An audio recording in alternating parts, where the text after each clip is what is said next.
अस्सलाम वालेकुम dear viewers, आप देख रहे हैं पर्सनैलिटी एंड बुक्स और मैं हूं आपका होस्ट प्रोफेसर शब्बीर अहमद। आज का हमारा टॉपिक है मताए वक्त और कारवाने इल्म। इंसानी तारीख में वक्त और इल्म दो ऐसी बुनियादी हकीकतें हैं जिन्होंने तहजीबों को जन्म दिया, मुआशरे को संवारा और अफराद की तकदीर बदल दी। वक्त एक ऐसा सरमाया है जो हर इंसान को बराबर दिया जाता है, मगर इसका इस्तेमाल हर शख्स अपनी बसीरत और तरजीहात के मुताबिक करता है। इसी तरह इल्म एक ऐसा नूर है जो जहालत के अंधेरों को ख़त्म करके इंसान को हकीकत की पहचान अता करता है। इब्नुल हसन अब्बासी की तसनीफ़ मताए वक्त और कारवान इल्म इन्हीं दो अजीम मौज़ूआत को नहायत गहराई, फ़िक्री वुसअत और अदबी हुस्न के साथ पेश करती है। ये किताब महज एक इल्मी तहरीर नहीं बल्कि एक फ़िक्री सफ़र है जो कारी को खुद एहतसाबी, शऊर और अमल की दावत देता है। इब्नुल हसन अब्बासी का उसलूब नहायत शस्ता, दिलनशीं और असर अंगेज़ है। वो मुश्किल से मुश्किल बात को भी सादा और आम फाहम अंदाज में बयान करने का हुनर रखते हैं। उनकी तहरीर में एक ख़ास रवानी और तसलसल पाया जाता है जो कारी को शुरू से आखिर तक बांधे रखता है। मताए वक्त और कारवान इल्म में उन्होंने वक्त की कदर कीमत को नहायत खूबसूरती से उजागर किया है।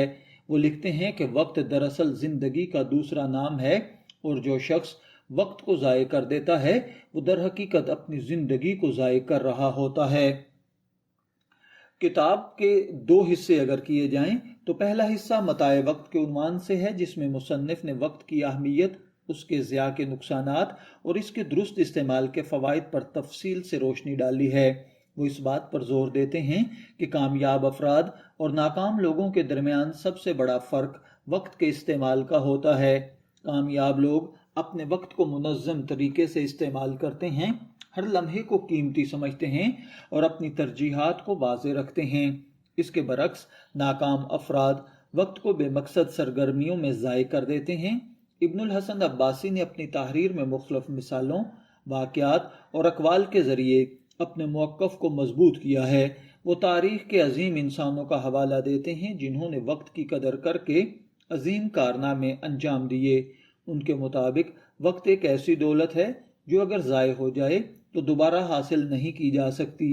यही वजह है कि वो कारी को बार बार मुतवज्जे करते हैं कि वो अपने वक्त की कदर करें और इसे मस्बत और तामीरी सरगर्मियों में सर्फ करें।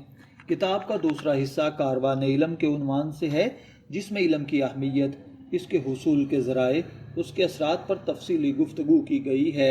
मुसन्निफ़ के नज़दीक इल्म एक ऐसा चिराग है जो इंसान को न सिर्फ दुनिया में कामयाबी दिलाता है बल्कि आखिरत में भी सुरखरू करता है। वो इल्म को महज किताबी मालूमात तक महदूद नहीं रखते बल्कि इसे एक मुकम्मल तर्ज ज़िंदगी करार देते हैं। इब्नुल हसन अब्बासी इस बात पर जोर देते हैं कि इल्म हासिल करना हर इंसान पर फ़र्ज है और ये अमल ज़िंदगी भर जारी रहना चाहिए। वो कहते हैं कि जो शख्स सीखना छोड़ देता है वो दरअसल जीना छोड़ देता है। उनके नज़दीक इल्म का असल मकसद इंसान की शख्सियत को संवारना, उसके अखलाक को बेहतर बनाना और इसे मुआशरे का मुफीद फ़र्द बनाना है। मुसन्निफ़ ने कारवान इल्म में असातिज़ा और तलबा के किरदार पर भी रोशनी डाली है। वो असातिज़ा को मुआशरे का मेमार करार देते हैं और उनके मकाम को नहायत बुलंद समझते हैं। इसी तरह वो तलबा को नसीहत करते हैं कि वो इल्म को सिर्फ इम्तिहान पास करने के लिए ना पढ़ें बल्कि इसे अपनी ज़िंदगी का हिस्सा बनाएं। किताब का एक अहम पहलू ये है कि इसमें वक्त और इल्म के दरमियान गहरे ताल्लुक़ को भी वाज़े किया गया है। इब्नुल हसन अब्बासी के मुताबिक वक्त और इल्म एक दूसरे के लिए लाज़िम मलज़ूम हैं। अगर वक्त का सही इस्तेमाल न किया जाए तो इल्म हासिल नहीं किया जा सकता और अगर इल्म ना हो तो वक्त का सही इस्तेमाल मुमकिन नहीं। ये दोनों अनासर मिलकर इंसान को कामयाबी की राह पर गामजन करते हैं। मुसन्निफ़ ने अपनी तहरीर में रूहानियत का पहलू भी शामिल किया है। वो वक्त और इल्म को महज दुनियावी कामयाबी का ज़रिया नहीं समझते बल्कि इन्हें इंसान की रूहानी तरक्की का भी ज़रिया करार देते हैं। वो इस बात पर भी जोर देते हैं कि इल्म का असल मकसद इंसान को अपने खालिक की पहचान दिलाना है और वक्त का बेहतरीन इस्तेमाल वो है जो इंसान को अल्लाह के करीब ले जाए। मताए वक्त और कारवान इल्म की एक और खूबी इसकी अमली रहनुमाई है। ये किताब सिर्फ नज़रियाती बातों तक महदूद नहीं بلکہ اس میں عملی مشورے بھی دیے گئے ہیں کہ کس طرح انسان اپنے وقت کو بہتر طریقے سے منظم کر سکتا ہے اور علم کے حصول کو اپنی زندگی کا حصہ بنا سکتا ہے۔ مصنف نے مختلف طریقوں، اصول اور حکمت عملیاں بیان کی ہیں جو قاری کے لیے نہایت مفید ثابت ہو سکتی ہیں۔ ادبی لحاظ سے بھی یہ کتاب نہایت اعلیٰ معیار کی حامل ہے۔ ابن الحسن عباسی نے نہایت خوبصورت اور دل نشین زبان استعمال کی ہے۔ ان کے جملے مختصر مگر بامانی ہیں۔ ان کی تحریر میں خاص تاثیر پائی جاتی ہے جو پڑھنے والے کے دل میں اتر جاتی ہے۔ وہ تشبیہات اور استعارات کا بھی خوبصورت استعمال کرتے ہیں جس سے ان کی تحریر میں مزید دلکشی پیدا ہو جاتی ہے۔ کتاب کا پیغام نہایت واضح اور اثر انگیز ہے۔ اگر انسان وقت کی قدر کرے اور علم کو اپنی زندگی کا حصہ بنا لے تو وہ ہر میدان میں کامیابیاں حاصل کر سکتا ہے۔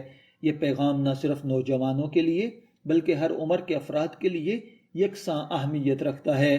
تنقیدی نقطہ نظر سے دیکھا جائے تو یہ کتاب ایک مکمل اور جامع تصنیف ہے، تاہم بعض مقامات پر اگر مزید مثالیں یا جدید دور کے تقاضوں کے مطابق حوالہ جات شامل کیے جاتے تو کتاب کی افادیت میں مزید اضافہ ہو سکتا تھا۔ اس کے باوجود مجموعی طور پر یہ ایک نہایت اعلیٰ درجے کی تصنیف ہے جو قاری کو سوچنے، سمجھنے اور عمل کرنے پر مجبور کرتی ہے۔ آخر میں یہ کہنا بجا ہوگا کہ متاع وقت اور کاروان علم ایک ایسی کتاب ہے جو ہر شخص کو ضرور پڑھنی چاہیے۔ یہ نہ صرف ایک علمی و ادبی شاہکار ہے بلکہ ایک عملی رہنما بھی ہے جو انسان کو زندگی کے اصل مقصد کی طرف متوجہ کرتی ہے۔ ابن الحسن عباسی نے اس کتاب کے ذریعے ایک ایسا پیغام دیا ہے جو ہر دور کے انسانوں کے لیے یکساں اہمیت رکھتا ہے۔ یہ کتاب ہمیں سکھاتی ہے کہ وقت کو ضائع کرنا دراصل زندگی کو ضائع کرنا ہے اور علم سے دوری انسان کو اندھیروں میں دھکیل دیتی ہے۔ اگر ہم اپنی زندگی کو بہتر بنانا چاہتے ہیں تو ہمیں وقت کی قدر کرنی چاہیے اور علم کے کاروان کا حصہ بننا چاہیے۔ متاع وقت اور کاروان علم ایک ایسی فکر انگیز، سبق آموز اور روحانی طور پر بیدار کرنے والی کتاب ہے جو انسان کو اپنی زندگی کا جائزہ لینے اور اسے بہتر بنانے کی ترغیب دیتی ہے۔ یہ کتاب نہ صرف پڑھنے کے قابل ہے بلکہ اس پر عمل کرنا بھی ضروری ہے کیونکہ یہی عمل انسان کو حقیقی کامیابی کی طرف لے جاتا ہے۔ میں دعا گو ہوں کہ اللہ تعالیٰ ابن الحسن عباسی کے قلم میں مزید زور عطا فرمائے اور ہمیں اس کتاب سے صحیح طور پر مستفید ہونے کی توفیق عطا فرمائے۔ شبیر احمد کو اجازت دیجیے، پھر ملاقات ہوگی کسی نئے ٹاپک کے ساتھ۔ تب تک کے لیے اللہ حافظ۔